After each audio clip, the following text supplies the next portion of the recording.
আমি অসমীয়া যুৱ মঞ্চই এটা কথাই আমি মুখ্যমন্ত্ৰী ডাঙৰীয়াক আমি ক'ব বিচাৰিছোঁ যে বিনামূলীয়া আঁচনি আপুনি বন্ধ কৰক।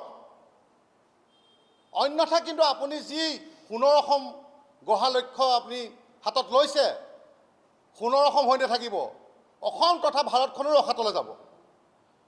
গতিকে বিনামূলীয়া আঁচনিখিনি আপুনি প্ৰথমতে বন্ধ কৰক। আৰু এটা আপোনাক স্পষ্ট কথা, আপুনি যি আমগুৰি সমষ্টিত আপুনি প্ৰতিশ্ৰুতি দি গৈছিলে আমাৰ ৰাইজক যে যি সৌৰশক্তি প্ৰকল্প আমাৰ 70 মেগাৱাট আপুনি উদ্বোধন কৰিছিলে, আপুনি কৈ গৈছিলে যে আমগুৰি সমষ্টিত আৰু কাৰেণ্টৰ অভাৱ নহয়, 24 ঘণ্টা আপোনালোকে বিজুলী পাব। সেই প্ৰতিশ্ৰুতি আপোনাৰ ক'ত গ'ল?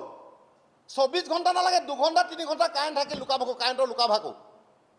খুব লজ্জিত হৈছোঁ আমি আমগুৰিবাসী ৰাইজ। মুখ্যমন্ত্ৰী ডাঙৰীয়া, খুব লাজ পাইছোঁ।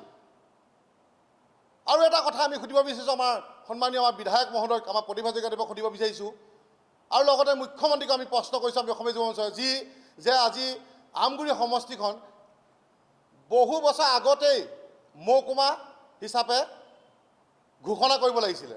কাৰণ কেলৈ যিসমূহ তাত অফিচ লাগে, আজি ট্ৰেজাৰীয়ে কওক, এক্সাইজ কওক, এগ্ৰিকালচাৰ কওক, SGC চাৰ্কেল অফিচে কওক, সকলোখিনি অফিচ থকাৰ পিছতো কি ৰাজনৈতিক ষড়যন্ত্ৰ আপোনালোকে তাত সোমাই আছে, যি নেকি মহকুমা হিচাপে আজিলৈকে ঘোষণা কৰা নাই।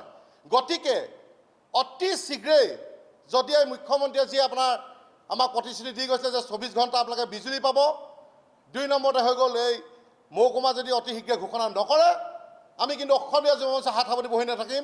চৰকাৰৰ বিৰুদ্ধে ভয়াৱহ কাৰ্যসূচী আমি হাতত ল'বলৈ বাধ্য হ'ম। ইয়াৰ বাবে আপুনি জেল হাতলৈ পঠিয়াই, ফাঁচি দিয়ে, ভৰিত গুলিয়াই, সেইটো আপোনালোকৰ কথা।